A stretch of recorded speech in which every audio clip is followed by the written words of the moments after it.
pelo paciente. São os pacientes Renê Bispo dos Santos e Adriano da Silva Conceição. Dois pacientes. Falando pelos dois. Renê Bispo da Silva, perdão. E Adriano Conceição. Com a palavra, advogado. Excelentíssimo senhor desembargador presidente, Sérgio Souza Verani, excelentíssimo senhor desembargador relator, Antônio Carlos de Bittencourt, demais desembargadores, membros do Ministério Público, Defensoria Pública, uma boa tarde. Inicialmente, excelência, cumpre esclarecer que esta defesa foi construída somente, como relatou aqui o ilustre relator, após a impetração do presidente Rich, motivo pelo qual, entendendo, divergindo data máxima vênia da colega que pediu pelo trancamento da ação penal, evidentemente que pelo acervo probatório que ora é observado não se trataria dessa hipótese. E assim sendo, o que se pretende aqui na tribuna é a revogação da prisão preventiva com a aplicação das medidas cautelares previstas no artigo 319 do Código de Processo Penal. Nesse sentido, excelência, esclarece a defesa que trata-se de, evidentemente, de um processo grande, 78 acusados, mas que entende a defesa que o magistrado de piso, e por questões óbvias, né, às vezes foge do controle do juízo, individualizar de maneira correta, em que pese ter separado, desintegrado os autos em subgrupos, as condutas pertinentes aos acusados.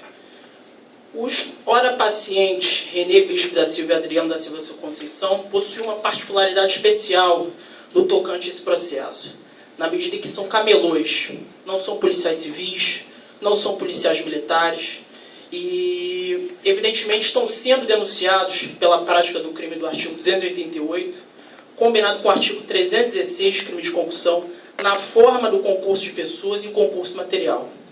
Sem querer, excelência, adentrar o mérito, e isso aí entende a defesa que trata-se de questão pertinente à questão cautelar processual, que inclusive fora juntado, né, na petição atravessada por esta defesa, ao nobre relator, que as próprias folhas 1076 do inquérito policial concluem, vou falar ipsiliteris aqui, através de uma das ligações interceptadas entre o paciente Adriano e um dos outros acusados, a Polícia Civil conclui dessa maneira. Nesta ligação, fica evidente que, apesar de não se submeter ao pagamento, presta auxílio ao Rodrigo. Ora, o próprio paciente do HC era compelido pelos membros da quadrilha a contribuir com os valores indevidos.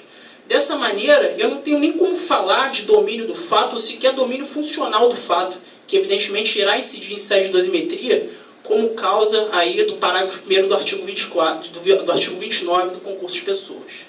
Então, por uma previsibilidade e divergindo da data máxima vênia do Ministério Público, que tratou a questão com mera futurologia, em sede de dosimetria, essa pena, em caso eventual condenatória, certamente poderá ser substituída por uma pena restritiva de direitos ou por uma pena alternativa.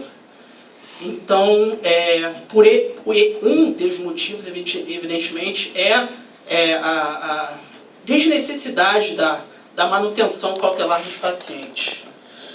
Ademais, são pacientes primários, de bons antecedentes, possuem residência fixa, ocupação lícita, ambos são pais de família e estão assustados, abismados com essa situação. Jamais imaginariam que poderiam acarretar o desenvolvimento de uma ação penal numa eventual prisão cautelar, e que sequer participaram efetivamente desse grande esquema.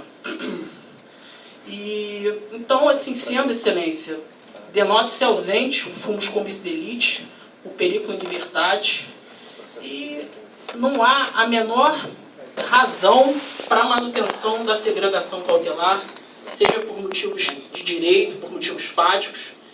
E esse, resumidamente, não querendo tomar o tempo da Câmara, são os argumentos sucintos que a defesa traz e que espera provimento da ordem de habeas corpus. Uma boa tarde.